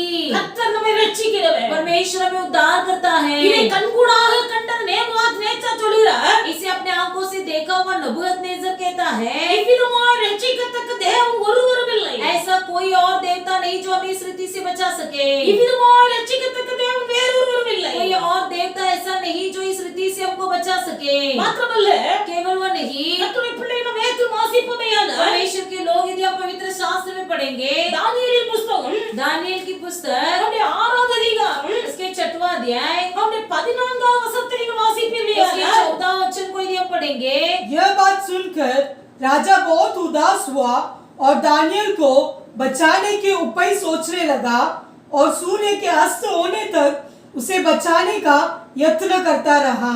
தானியேலின் ஒரு வாலிபனை குறித்து எழுதப்பட்டிருக்கிறது. यहाँ पर दानियेल नामक एक जवान लड़के के बारे में बताया गया है। தினம் 3 வேளை हर दिन में 3 बार உண்மையாய் ஜெபிக்கிற ஒரு மனுஷன், बड़े सच्चाई से प्रार्थना करने वाला एक व्यक्ति, கர்த்தருக்கு முன்பாக ராஜாவுக்கு முன்பாக உண்மையாய் நிற்கிற ஒரு மனுஷன், परमेश्वर के सामने और राजा के सामने बड़ा सच्चा और एक व्यक्ति। ராஜா இந்த தானியேலை அதிகமாக நேசித்தார். ये राजा दानियेल से बहुत प्रेम करता था, மற்றவங்க எல்லாரும் இவனை குற்றம் சாட்ட விரும்புகிறார்கள். परंतु बाकी दूसरे जो भी थे सब उस पर दोष लगाना चाहते थे। ஏதாவது ஒரு விதத்தில் இவனை குற்றம் சாட்டி किसी ना किसी रीति से उस पर दोष लगाकर ராஜாவுடைய கோபம் இவன் மேல் வர வேண்டும் என்று நினைக்கிறார்கள். राजा का क्रोध इस पर आना चाहिए बोलकर सोचने लगे। எவ்வளவோ காரியங்களை தேடினார்கள். कितनी बातों को खोज रहे थे, தானியேல் மீது குற்றம் சுமத்துவதற்கு ஒரு காரியமும் இல்லை. लेकिन दानियेल पर दोष लगाने के लिए और कोई मौका उनको नहीं मिला। கடைசியில் ஒரு காரியத்தை கண்டுபிடித்தார்கள். आखिरी में उन्होंने एक बात ढूंढ निकाला। தானியேல் தினம் 3 வேளை ஜெபிக்கிற ஒரு மனுஷன். दानियेल प्रतिदिन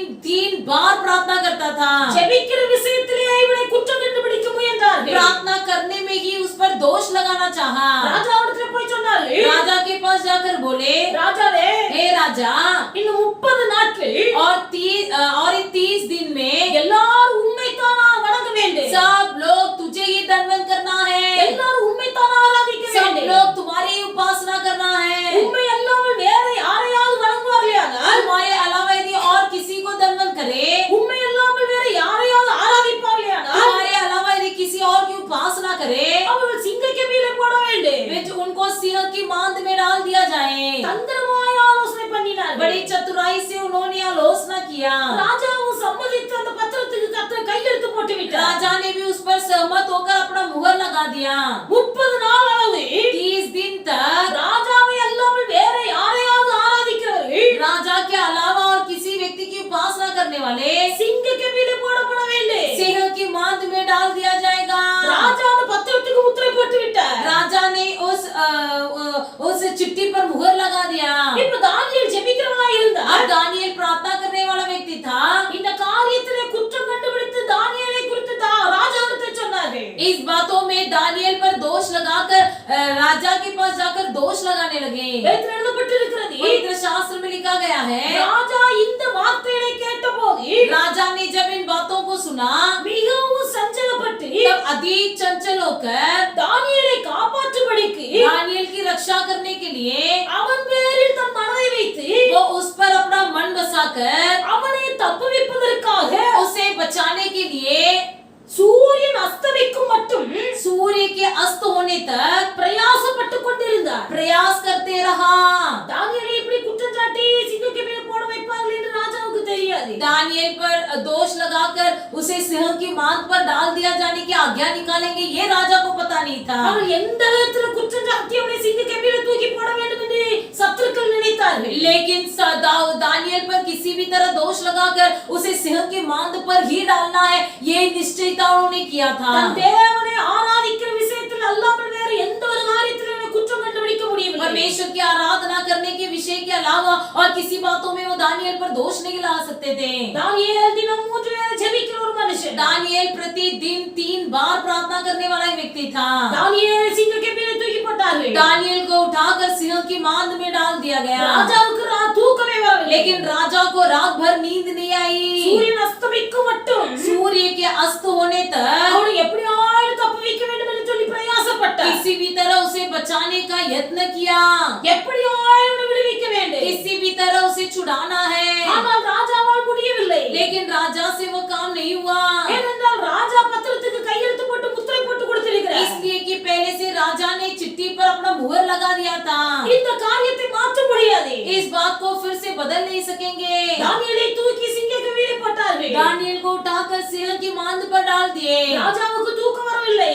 अब राजा को नींद नहीं आया। ராத்திரி முழுவதும் விழித்திருக்கிறார். रात भर वो जगा हुआ है। ராத்திரி முழுவதும் விழித்திருக்கிறார். रात भर वो जगा हुआ है। காலையிலே எழும்பினார். सुबह ही उठा, வேகமாய் ஓடுகிறார். तुरंत दौड़ कर गया। தானியேலிடத்தில் போய் கேட்கிறார். दानियल से पूछा, தானியேலே, ए दानियल, ஜீவனுள்ள தேவனுடைய தாசனே, हे जीवित परमेश्वर के दास, நீ ஆராதிக்கிற தேவன் तुम जिसकी उपासना करते हो, உன்னை தப்புவித்தாரா என்று சொல்லி கேட்கிறார். क्या वो तुझे बचाया? அல்லேலூயா, அல்லேலூயா, அல்லேலூயா, அல்லேலூயா। தேவனுடைய பிள்ளைகள் தானியேல் சொல்கிறார். दानियल कहता है, தானியேலை பார்த்து ராஜா கேட்கிறார். दानियल से राजा पूछता है, நீ இடைவிடாமல் ஆராதிக்கிற உன் தேவன் உன்னை தப்புவிப்பார். जिसकी तू नित्य उपासना करता है, तुझे सिंहों की से बचा सकेगा। ராஜா எவ்வளவோ பிரயாசப்பட்டார். राजा कितने ही प्रयत्न किया, அவனை குழியில சிங்க கெபியில போட கூடாது. सिंह की मांद पर उसे नहीं डालना है, அவனை அதிலிருந்து விடுவிக்க வேண்டும் என்று சொல்லி उसे छुड़ाना है बोलकर எவ்வளவோ பிரயாசப்பட்டார். कितने ही प्रयास किया। பெரிய ராஜாவா இருந்தாலே भले एक बहुत बड़ा राजा भी क्यों न हो, ராஜாவால் தானியேலை காப்பாற்ற முடியவில்லை. लेकिन राजा दानियल को बचा नहीं सका। ராஜாவால் தானியேலை பாதுகாக்க முடியவில்லை. दानियल से राजा को दानियल को बचा नहीं सका। வேத வாசிக்கிறோம். लेकिन पवित्र शास्त्र में हम पढ़ते हैं, ராஜாவுக்கு ஒரு பெரிய விசுவாசம். लेकिन राजा के मन में बहुत बड़ा विश्वास था। ராஜா சொல்லுகிறார், राजा कहता है, என்னால உன்னை காப்பாற்ற முடியலப்பா. मैं तेरी रक्षा नहीं कर पाऊंगा, என்னால உன்னை விடுவிக்க முடியவில்லை. मैं तुझे छुड़ा नहीं पाऊंगा। ஆனால் लेकिन நீ இடைவிடாமல் ஆராதிக்கிற உன் கர்த்தர் तुम जिसकी निरंतर उपासना करते हो, உன்னை தப்புவிப்பார் वो तुम्हारी रक्षा करेगा। என்று சொல்லிவிட்டு போயிட்டார். ऐसे कहते हुए चला गया। தேவனுடைய பிள்ளைகள் காலையிலே வந்தார். फिर से बड़ी भोर के समय आया, சிங்க கெபியிடத்தில் தீவிரமாக புறப்பட்டு வந்தார். सिंह की मांदिम के और दौड़ कर आया। ராஜா கெபியின் கிட்ட வந்தபோது जब राजा गुफा के पास आया, ரொம்ப துயர சத்தமாய் बहुत बड़े ऊंची आवाज से தானியேலை கூப்பிடுகிறார். दानियल को पुकारने लगा, தானியேலே, हे दानियल, ஜீவனுள்ள தேவனுடைய ஆராதிக்கிற தேவதாசனே, हे जीवित परमेश्वर की आराधना करने वाले जीवित परमेश्वर के दास, நீ இடைவிடாமல் ஆராதிக்கிற உன் தேவன் तुम जिसकी निरंतर उपासना करते हो तुम्हारा परमेश्वर உன்னை சிங்கங்களுக்கு தப்புவிக்க வல்லவராய் இருந்தாரா என்று கேட்கிறார். क्या तुम्हें सिंह की मान से बचा सका? சிங்க கெபியில போட்டு விட்டு சொன்னார், सिंह के मानिन में डालने के बाद कहा, என்னால உன்னை விடுவிக்க முடியவில்லை. मैं तुझे छुड़ा नहीं सका, என்னால உன்னை ரட்சிக்க முடியவில்லை. मैं तुझे उद्धार नहीं दे सका, ஆனால் நீ இடைவிடாமல் ஆராதிக்கிற உன் தேவன் உன்னை தப்புவிப்பார் என்று சொல்லிவிட்டு போய்விட்டார். लेकिन तुम जिसकी निरंतर उपासना करते हो वो परमेश्वर तुम्हें छुड़ाएगा बोलकर कहकर चला गया। காலையிலே வந்து கேட்கிறார், बड़े भोर के समय उठकर पूछता நீ है, இடைவிடாமல் ஆராதித்த உன் ஜீவனுள்ள தேவன் உன்னை தப்புவிக்க வல்லவராய் இருந்தாரா என்று. क्या तो परमेश्वर जिसको तू निरंतर उपासना करता था वो परमेश्वर तुझे बचाने के लिए सामर्थ्य है। தானியேல் சொல்லுகிறார், दानियल ने कहा, ராஜாவே நீ வாழ்க, ए राजा तू चिरंजीव रहे, ராஜாவே நீர் என்று வாழ்க. ए राजा तू सदा चिरंजीव रहे। சிங்கங்கள் என்னை சேதப்படுத்தாதபடிக்கு सिंह मुझ पर हमला न करते हुए தேவன் தம்முடைய தூதனை அனுப்பி अपने स्वर्ग दूतों को भेजकर அவைகளின் வாயை கட்டி போட்டார். उनकी मुंह को बांध दिया। சிங்கங்களின் வாயை தேவ தூதனை அனுப்பி கட்டி போட்டார். सिंह की मुंह को स्वर्ग दूतों के द्वारा बांध डाला। அல்லேலூயா, அல்லேலூயா, அல்லேலூயா, அல்லேலூயா। ராஜாவுக்கு ஒரு பெரிய சந்தோஷம். अब राजा को बहुत आनंद हुआ, ராஜா ரொம்ப சந்தோஷப்பட்டார். राजा बहुत खुश हो गया। தானியேலை கெபியிலிருந்து வெளியே தூக்கி கொண்டு வர சொன்னார். दानियल को सिंह की गुफा से उठाकर बाहर लाने को कहा। தானியேல் எந்த சேதமுமின்றி சிங்க கெபியிலிருந்து வெளியே வந்தார். वहां पर सिंह की मांद से कोई बिना कोई नुकसान के दाऊद आया, दानियल आया। எவரெல்லாம் தானியேலை சிங்க கெபியில போட வேண்டும் என்று திட்டம் போட்டு செயல்பட்டார்களோ, जिन्होंने भी युक्ति बनाया कि दानियल को सिंह की मांद पर डाल देना चाहिए, எவரெல்லாம் தானியேலுக்கு விரோதமாய் குற்றம் சாட்டினார்களோ, जिन्होंने भी दानियल पर दोष लगाया, அவர்களையும் அவர் மனைவி பிள்ளைகளையும் சிங்க கெபியில தூக்கி போட்டார்கள். उनके और उनके पत्नी बच्चों को पकड़कर सिंह की मांद पर डाल दिया गया। வேதத்தில் எழுதப்பட்டிருக்கிறது, पवित्र शास्त्र में लिखा है, அவர்கள் அந்த சிங்க கெபியின் அடியில போய் சேர்வதற்கு முன்பதாகவே वे लोग जो है सिंह की मांद के नीचे जाने से पहले சிங்கங்கள் அவர்களை பீறி கொன்று நொறுக்கி போட்டது, ஒரு எலும்புகள் எல்லாம் நொறுக்கி போட்டது என்று எழுதப்பட்டிருக்கிறது. सिंह ने उन पर झपट मारकर उनको पूरी तरह से चकनाचूर कर दिया, हड्डी तक नहीं बचा, எல்லாவற்றையும் தின்று போட்டது. सब कुछ खा लिया। ஜீவனுள்ள தேவனை ஆராதித்த தானியேலை விடுவித்தார் ஆண்டவர். जीवित परमेश्वर की उपासना करने वाले दानियल को परमेश्वर ने छुड़ाया। தேவனுடைய பிள்ளைகள் கர்த்தர் உங்களை விடுவிப்பார். परमेश्वर आपको भी छुड़ाएगा, கர்த்தர் உங்களை ரட்சிப்பார். परमेश्वर आपकी उद्धार करेगा। இந்த அற்புதமான காட்சியை கண்ட ராஜா इस अद्भुत क्रियाओं को देखा हुआ राजा அவர் சொல்லுகிறார், वो कहता है, தானியேல் 6வது அதிகாரம் उस दानियल की 6वां अध्याय 27வது வசனத்தை நீங்கள் வாசிப்பீர்கள். 27 वचन को यदि पढ़ोगे, जिसने दानियल को सियुग से बचाया है वही बचाने और छुड़ाने वाला है और स्वर्ग में और पृथ्वी पर चिन्ह और चमत्कार का प्रकट करने वाला है।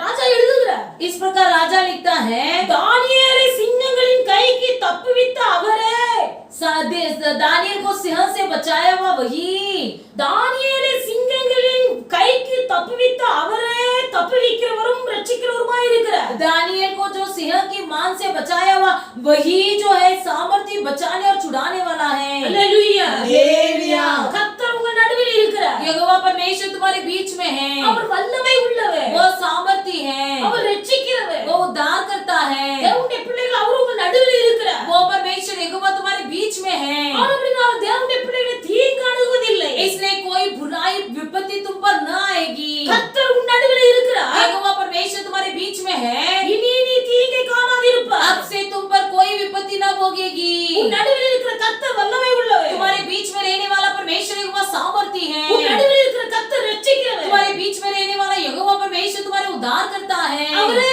உன்னை தப்புவிக்கிறவர். वही तुम्हारी रक्षा करता है। தேவனுடைய பிள்ளைகள் நீங்கள் பயப்படாதீர்கள். परमेश्वर के लोग तुम डरना नहीं, நீங்கள் செய்ய வேண்டிய ஒரு காரியம், तुमको केवल एक ही काम करना है, அவருடைய வல்லமையை நீங்கள் பிரஸ்தாபப்படுத்த வேண்டும். उसके सामर्थ्य को बढ़ाई करना है, அவருடைய கிரியைகளை நீங்கள் பிரஸ்தாபப்படுத்த வேண்டும். उनकी क्रियाओं की बढ़ाई करना है। தேவனுடைய பிள்ளைகள் நீங்கள் கர்த்தரை சந்தோஷத்தோடு பாடி ஆராதிக்க வேண்டும். परमेश्वर यहोवा को आनंद की आवाज के साथ जय जयकार के साथ आराधना करना है। இப்படி நீங்கள் செய்யும்போது ऐसे यदि आप करोगे, தேவனுடைய பிள்ளைகள் கர்த்தர் அவருடைய ஜனத்துக்கு சமாதானம் அருளி செய்வார். परमेश्वर वैसे लोगों को शांति प्राप्त कराएगा। நீங்கள் மகிமையை பிரஸ்தாபப்படுத்தும் போது आप लोग जब उसकी महिमा की प्रशंसा करोगे, கர்த்தர் உங்களுக்கு பலன் தருவார். परमेश्वर तुमको बल देगा, கர்த்தர் உங்களுக்கு சமாதானம் தருவார். परमेश्वर तुमको शांति देगा, கர்த்தர் உங்களை ஆசீர்வதிப்பார். परमेश्वर तुमको आशीष करेगा।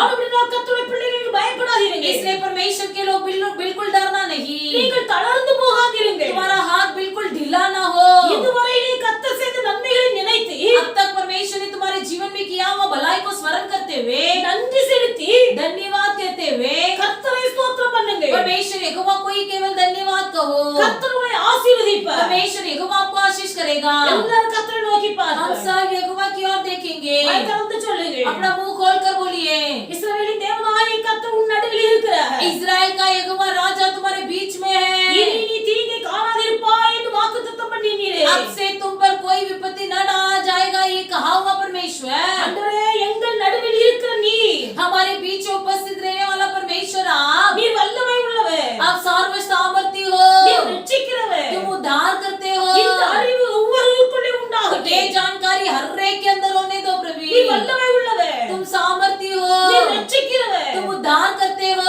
நீ கிரியை செய்கிறவர். तुम क्रिया करते हो। உம்முடைய வல்லமை பெரியது. आपका सामर्थ्यमान है, உம்முடைய வல்லமை பெரியது. आपकी सामर्थ्यमान உம்முடைய है, சத்தத்தில் வல்லமை இருக்கிறது. आपकी आवाज में सामर्थ्य உம்முடைய है, வார்த்தையில் வல்லமை இருக்கிறது. आपके शब्दों में सामर्थ्य உம்முடைய है, வஸ்திரத்தில் வல்லமை இருக்கிறது. आपके वस्त्र में एक शक्ति உம்முடைய है, ஆலயத்துக்குள்ள வல்லமை आपके இருக்கிறது. भवन के भीतर एक सामर्थ्य இந்த है। அறிவு தேவனுடைய பிள்ளைகளுக்குள்ளே ये உண்டாகட்டும். जानकारी परमेश्वर के लोगों के भीतर होवे।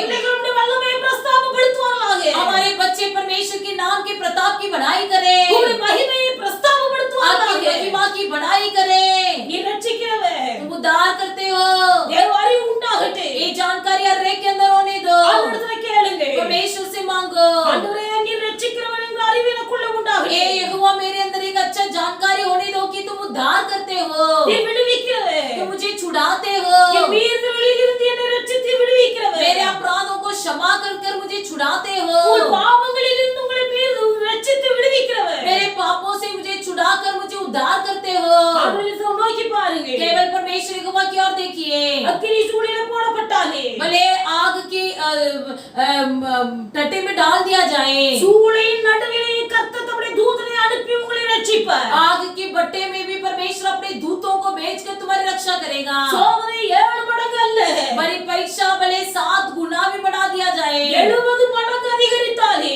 या 70 गुना भी बढ़ा दिया जाए। தேவனுடைய பிள்ளை நீ கர்த்தர் மேல் வைத்திருக்கிற நம்பிக்கையிலே உறுதியா இருப்பாயாக. परमेश्वर यहोवा पर रखा हुआ भरोसा पर यदि तुम स्थिर रहोगे, அந்த சோதனைக்குள்ளே அந்த அக்கினி சூளைக்குள்ளே உன்னை தூக்கி கொண்டு போக வேண்டும் என்று சொல்லி விரும்புகிறவர்கள், उस परीक्षा के भीतर तुझे ले जाने वाले सोचने वाले कोई भी क्यों न हो, அவர்கள் அந்த அக்கினி சூளையில் அக்கினி முக்கரத்தினால் அவிந்து போவார்கள். वे लोग खुद उस आग की भट्टे के आग में जल जाएंगे। தேவனுடைய பிள்ளை நீ கர்த்தரையே நம்பி இருப்பாயாக. तुम केवल यदि परमेश्वर यहोवा पर भरोसा रखे रहोगे, உன் நடுவில் இருக்கிற கர்த்தர் ரட்சிக்கிறவராக இருக்கிறபடினாலே तुम्हारे बीच में रहने वाला परमेश्वर जो है वो तुम्हें उद्धार करता है। इसलिए அந்த அக்கினி சூளையின் நடுவில் இருந்து கர்த்தர் உன்னை ரட்சிப்பார். आग के बीच में से भी परमेश्वर तुम्हारी उद्धार करेगा। தேவனுடைய பிள்ளைகள் பயப்படாதீர்கள். इसलिए परमेश्वर के लोग बिल्कुल डरना नहीं, பயப்படாதீர்கள். नहीं डरना। எவனை விழுங்கலாமோ என்று சொல்லி கெர்ச்சிக்கிற சிங்கம் போல சாத்தான் வலை வீசி தேடிக் கொண்டிருக்கிறார். भले किसे निकाल दे ऐसी विचार के साथ शैतान बड़ी चतुराई से घूम फिर रहा है। சாத்தான் எவனை விழுங்கலாம் என்று வகை தேடி சுற்றி திரிகிறார். शैतान तो केवल यही मौका ढूंढना चाहता है कि कब किसे मैं निगल लूं। ஆனா தேவனுடைய பிள்ளைகளில் விழிப்பாயிருங்கள். लेकिन परमेश्वर के लोग अब बड़े जागृति से रहिए। அந்த சிங்க குகையிலே, और सिंह की मांद में भी, அந்த சிங்க கெபியிலே और सिंह की मांद में भी கர்த்தர் தம்முடைய தூதனை அனுப்பி சிங்கத்தின் வாயை கட்டி போட்டவர். परमेश्वर ने अपने दूतों को भेजकर सिंह की मुंह को बांध दिया। சிங்கத்தின் பற்களுக்கு இரையாக ஒப்பு கொடுக்காமல் கர்த்தர் பாதுகாத்தவர். सिंह की दांतों के तले पिसने ने दिया हमारा परमेश्वर यहोवा। இன்னைக்கு தேவனுடைய பிள்ளை கர்த்தர் உன்னை சிங்கத்தின் கைக்கு விலக்கி பாதுகாப்பார். आज के दिन भी परमेश्वर तुम्हें सिंह के मुंह से तुमको बचाएगा। சிங்கத்தின் பற்களுக்கு நீ இரையாய் போகாமலுக்கு கர்த்தர் உன்னை விலக்கி பாதுகாப்பார். सिंहों की दांतों के तले तुम पिस न जाते हुए परमेश्वर तुम्हारी रक्षा करेगा। எவ்வளவு பெரிய சிங்கமாய் இருந்தாலும் भले कितने भी बड़ा सिंह क्यों न हो, அந்த சிங்கம் உன்னை அழித்து போடாமல் கர்த்தர் உன்னை பாதுகாப்பார். वो सिंह तुझे नष्ट न करते हुए तुम्हारी रक्षा करेगा। சேனைகளின் தேவனாகிய கர்த்தர் உன் நடுவில் இருக்கிறார். सेनाओं के यहोवा परमेश्वर तुम्हारे बीच में है। அவர் வல்லமை உள்ளவர், वो सर्व सामर्थी है, அவர் ரட்சிக்கிறவர், वो उद्धार करता है। அவர் உன் நடுவில் இருக்கிறபடினால் वो परमेश्वर यहोवा तुम्हारे बीच में है। इसलिए தேவனுடைய பிள்ளை நீ தீங்கை காணாதிருப்பாய். तुम आपसे कभी विपत्ति न நீ भोगेगी, தீங்கை காணாதிருப்பாய். फिर तुम अब विपत्ति न भोगेगो। மாதம் முழுவதும் கர்த்தர் உன்னோடு கூட இருப்பார். इस महीने में परमेश्वर तुम्हारे संग रहेगा। வல்லமை உள்ள கர்த்தர் हमारा पराक्रमी परमेश्वर உன் வாழ்க்கையோட வல்லமை வெளிப்படுத்துவார். तुम्हारे बीच में परमेश्वर अपने सामर्थ को प्रकट कराएगा। ரட்சிக்கிற கர்த்தர் उद्धार करने वाला உன் परमेश्वर வாழ்க்கையில் வருகிற அத்தனை சோதனையில் இருந்து கர்த்தர் உன்னை ரட்சிப்பார். तुम्हारे जीवन के हर एक समस्या से तुमको परमेश्वर उद्धार करेगा। தேவனுடைய பிள்ளை நீ கர்த்தரை உத்தமமாய் பின்பற்றுங்கள். परमेश्वर के लोग खरे दिल से यहोवा की पीछा करो। கர்த்தரையே நம்புங்க. केवल यहोवा पर भरोसा रखो, அவருடைய வார்த்தையை நம்புங்க. केवल उसके शब्दों पर भरोसा रखो।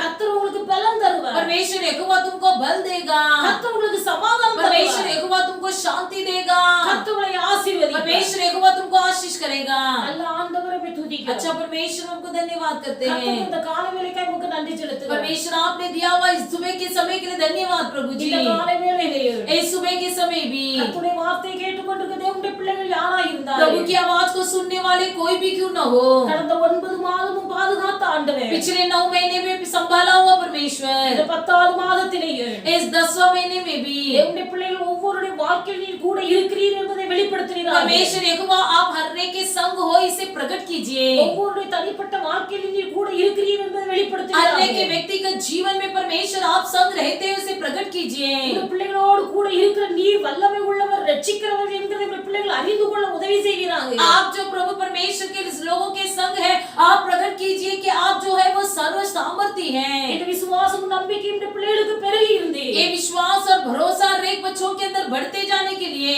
உம்மை உறுதியாய் பற்றிக் கொண்டு तुम्हें स्थिर मन से धर लेने के लिए, உம்முடைய சத்தத்தில் வல்லமை இருக்கிறது.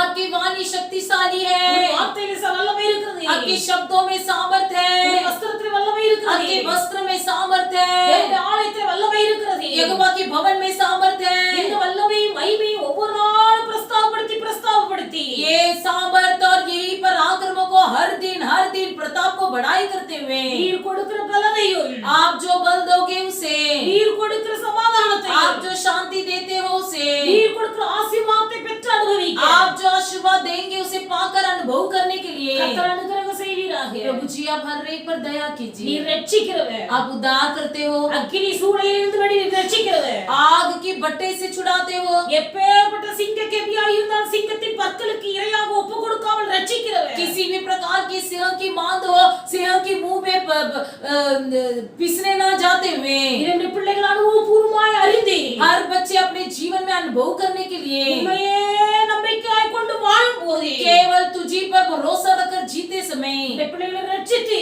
तुम अपने बच्चों को उद्धार करके இந்த பிள்ளைகளை உயரமான ஸ்தலத்தில் ஏற்றுவிப்பீராக. बच्चों को ऊंचे स्थान पर चढ़ाइए। சாத்ராக் மேஷாக் ஆபேத்நேகோவை உயர்த்தின ஆண்டவர். शत्रक मेशक और अबेदनेगो को उन्नति किया हुआ परमेश्वर, தானியேலை அதிபதியாய் உயர்த்தின ஆண்டவர். दानियेल को अधिपति बनाया हुआ परमेश्वर, மாதம் முழுவதும் इस महीने भर இந்த பிள்ளைகளோடு अपने बच्चों के இந்த संग, பிள்ளைகளுடைய குடும்பத்திலே अपने बच्चों के परिवार के இந்த संग, பிள்ளைகள் நடுவிலே நீர் இருந்து आपके बच्चों के बीच में रहकर வல்லமை உள்ளவர் ரட்சிக்கிறவர் என்பதை வெளிப்படுத்தி आप सर्व सामर्थ्य हो, उद्धार करते हो, इसे प्रकट करते हुए பிள்ளைகளுக்கு நல்ல பலம் கொடுத்து आप सब बच्चों को बल देकर, நல்ல சமாதானம் கொடுத்து अच्छा शांति இந்த देकर பிள்ளைகளை ஆசீர்வதித்து आप अपने बच्चों को आशीष करके இந்த பிள்ளைகளை உயர்த்தி மேன்மையான இடத்துல வைப்பீராக. बच्चों को उन्नति करके ऊंचे स्थान पर रखिए। நல்ல நாமத்தை केवल மகிமைப்படுத்தும். आपके अच्छे नाम को महिमा कीजिए। தாழ்த்தி உடைய கரங்களிலே हमें அர்ப்பணிக்கிறோம். नम्र होकर आपके हाथ में समर्पण करते हैं। ரட்சகர் இயேசு நாமத்தில் ஜெபிக்கிறோம். उद्धार करते हैं यीशु मसीह के नाम से मांगते हैं प्यारे पिता, ஆமென். आमीन। கர்த்தர் எல்லாரையும் ஆசீர்வதிப்பார். परमेश्वर यहोवा आप सबको